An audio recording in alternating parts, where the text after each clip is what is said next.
October 4th, 2008.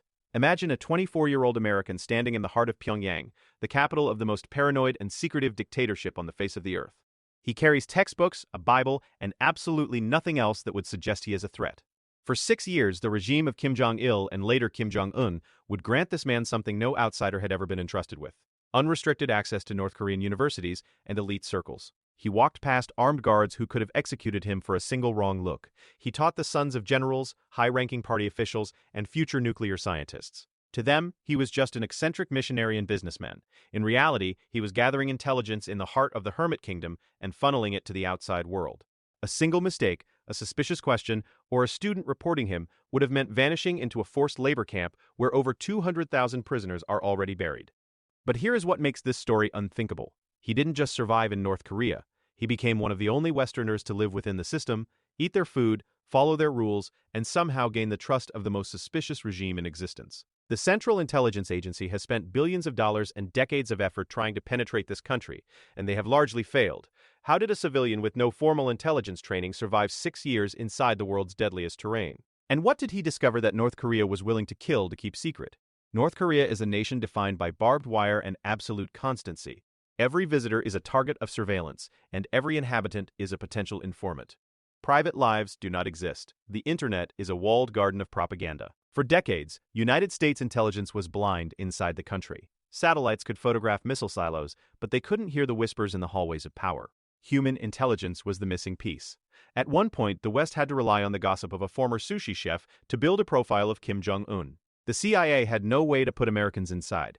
Ethnic Koreans faced execution if caught defecting. Westerners stood out like neon signs in a blackout. North Korea was the ultimate hard target. In 2009, as North Korea's nuclear program accelerated, Washington was desperate. Trillions had been spent on technology, but they needed eyes on the ground. They needed someone who could enter legally, blend in for years, and gain trust without raising an eyebrow. They needed a miracle.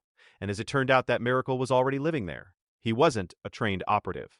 He was a Baptist pastor from suburban Virginia. Kim Dong-chul's path to Pyongyang was anything but conventional. Born in Seoul in 1953, he emigrated to the United States in 1980. He settled in Fairfax, Virginia, living the classic immigrant success story. He became a naturalized citizen, earned a doctorate in theology, and was ordained as a Baptist pastor. He was not James Bond. He was a man of the cloth. However, in the early 2000s, Kim felt a calling to help the people of North Korea. With his wife, a Chinese-Korean woman with intriguing family connections, he moved to northern China to work as a missionary, providing aid to North Koreans crossing the border. His wife's family had links to Pyongyang connections that reached into the North Korean military elite. In 2004, thanks to these ties, Kim received a rare invitation from the North Korean government to invest in their country.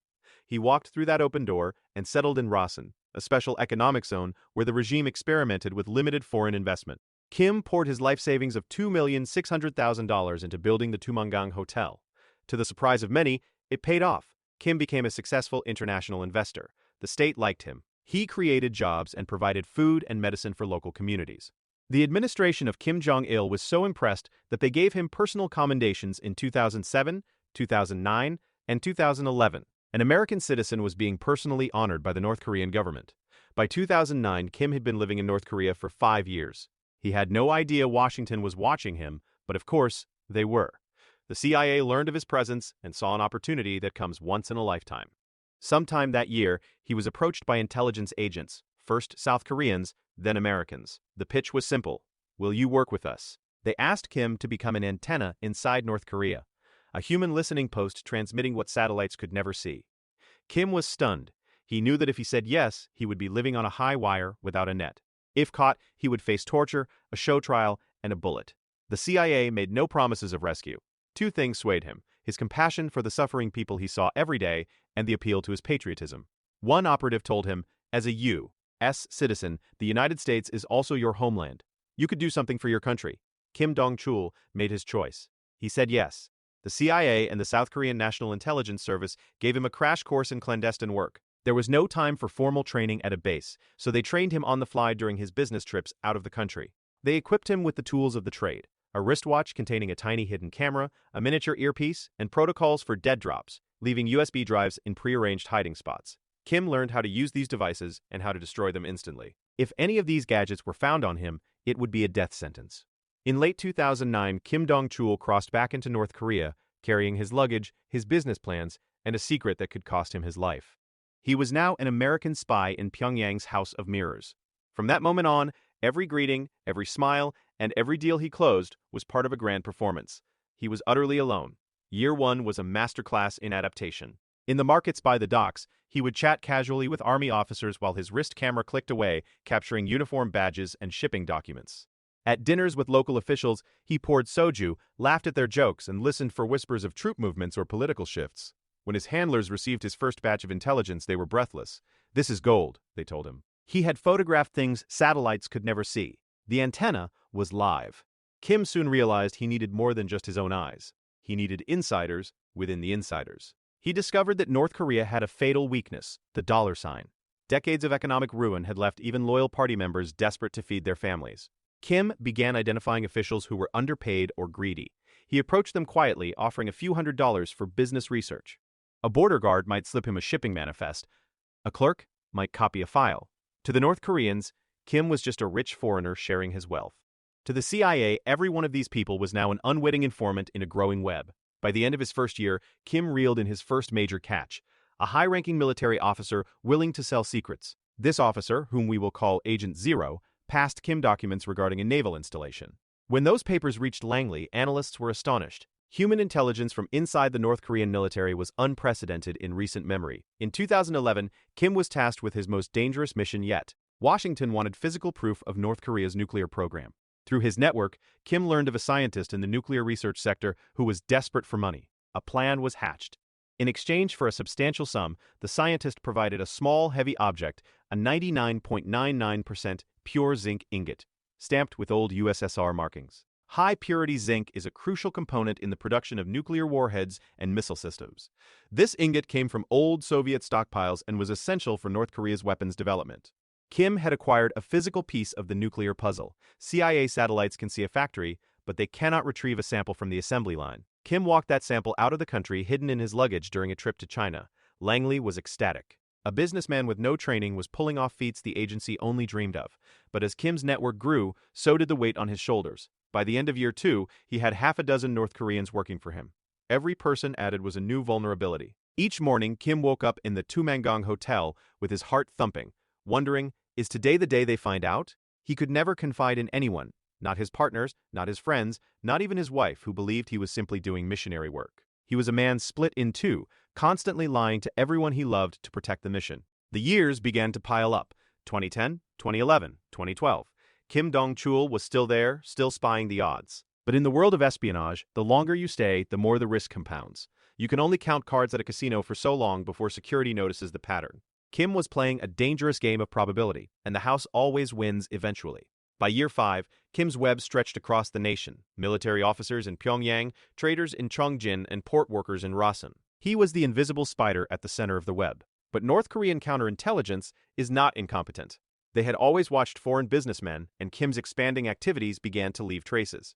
Subtle signs surfaced. Perhaps the Security Bureau noticed that certain officials were meeting the American more often than usual, or that Kim was asking too many questions about a naval base that had nothing to do with his hotel business. In a society built on paranoia, no one is above suspicion forever. Despite the rising heat, Kim felt he couldn't quit. He was the CIA's only reliable source. If he left, the stream of intelligence would dry up and his local informants might be exposed and executed. He chose to stay, hoping to stretch his luck just a little further. In late 2014, a legitimate business dispute nearly blew his cover. A local construction crew knocked down a wall of his hotel without permission. Furious, Kim denounced the officials publicly. He even threatened a dramatic protest, saying he would disembowel himself in front of the statues of the great leaders if the decision wasn't reversed. In North Korea, making a scene near a leader's statue is considered treason. This outburst painted a massive target on his back. The regime began to look closer at Pastor Kim. The end came in October 2015. North Korea was planning a grand celebration for the 70th anniversary of the Workers' Party. Kim returned from China, perhaps hoping his presence would allay suspicion. But the atmosphere was different. On October 1st, after a routine meeting, Kim stepped out of a government building. He was about to climb into his car when one of his secret agents, a North Korean contact, approached him in broad daylight. This was a catastrophic breach of protocol. The agent walked straight up and pressed a USB drive and a bundle of papers into Kim's hand. Kim's stomach turned. "Why are you doing this here?" he thought. The agent gave a brief, haunting smile and vanished. Kim stood in the open holding the very evidence that would condemn him. It was a setup. As Kim got into his car, another figure slid in beside him, the head of the local counter-espionage office. He was polite, requesting that Kim drive to a nearby hotel for a chat. Within minutes, security officers swarmed. They confiscated his phone, his bag, and the USB stick. They blindfolded him, threw him into a van, and sped away. Kim Dong-chul, codenamed Antenna, was now a prisoner of the regime he had betrayed for 6 years. Kim Dong-chul vanished into the bowels of the North Korean secret police. For months, the world didn't know if he was alive. Inside the interrogation chambers, he lived through a nightmare. The interrogators wanted everything: the names of his handlers, his methods, and every contact he had ever made. Kim held out as long as he could, but the techniques used to break a human being are brutal. He was subjected to sleep deprivation, starvation, and electric shocks. At one point, consumed by despair, Kim attempted to take his own life. He tried to swallow a lethal dose of medication he had hidden, but the guards found him and pumped his stomach. When he regained consciousness, a guard told him, "Prisoner 429, you are going to live a long life. You won't die until we tell you to." In March 2016, the regime forced Kim to appear at a televised press conference in Pyongyang to read a prepared apology. He confessed to stealing military secrets on behalf of the CIA. During his interrogation, he had tried to protect his highest-level contacts, but the regime had already identified them. Dozens of North Koreans who had helped him were rounded up. Many were executed. To save himself, or rather, because he could no longer endure the torture, Kim had to watch the network he built burn to the ground. In April 2016, Kim was sentenced to 10 years of hard labor. He was sent to a labor camp near Pyongyang. The work was grueling. The chemicals he was forced to handle nearly killed him. His weight plummeted, and permanent damage from the torture left him unable to stand straight. He was a broken man, forgotten by the world, or so he thought. Unbeknownst to Kim, the geopolitical landscape was shifting. In 2017, a new U.S. administration engaged in high-stakes brinksmanship with Kim Jong-un. By early 2018, a diplomatic thaw began. U.S. officials pressed for the release of American prisoners as a condition for a summit. On May 9, 2018, after 31 months in captivity, Kim Dong-chul was handed over to American envoys on a rain-slicked tarmac in Pyongyang. Within hours, he was at Joint Base Andrews in Maryland, shaking hands with the President of the United States. He was emaciated and scarred, but he was free. The story could end there as a simple tale of a spy coming home. But that would ignore the true scale of what he achieved. For 6 years, Kim Dong-chul did the impossible. He didn't just infiltrate North Korea, he lived as an integral part of it. He built a human intelligence network in a place where trust is rarer than gold. He gathered military and nuclear secrets that informed U.S. policy during some of the most critical years of the nuclear standoff. He personally handed files to the CIA that satellites could never have captured.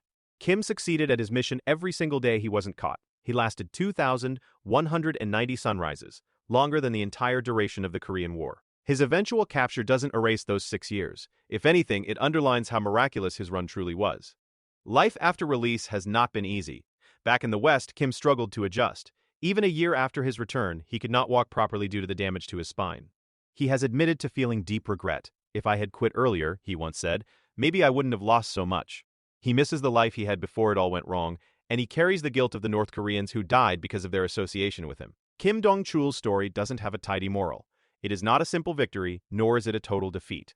It is both. He lost nearly everything: his health, his home, and the best years of his life. Yet he achieved something no one else in history has. In intelligence terms, he was one of a kind. In human terms, he was a 62-year-old grandfather who endured the unendurable out of a sense of duty and faith. The final image of this saga is of Kim Dong-chul standing in Seoul a year after his release. He once wrote, "The life of a border rider is always lonely." There is no monument to what he did, but the fact remains. For 6 years, he was the only one. The CIA couldn't do it. The military couldn't do it. But Pastor Kim Dong-chul did. That fact can never be unwritten. Success in the shadows isn't always about getting away. Sometimes, it's about how long you can defy the odds before fate finally catches up. If you want to understand the true cost of this invisible border, you have to look at the stories of those who didn't come back. But for now, we remember the man who was the West's eyes in the dark for 2,000 days. Thank you for joining us for this deep dive into one of the most incredible espionage missions of the 21st century.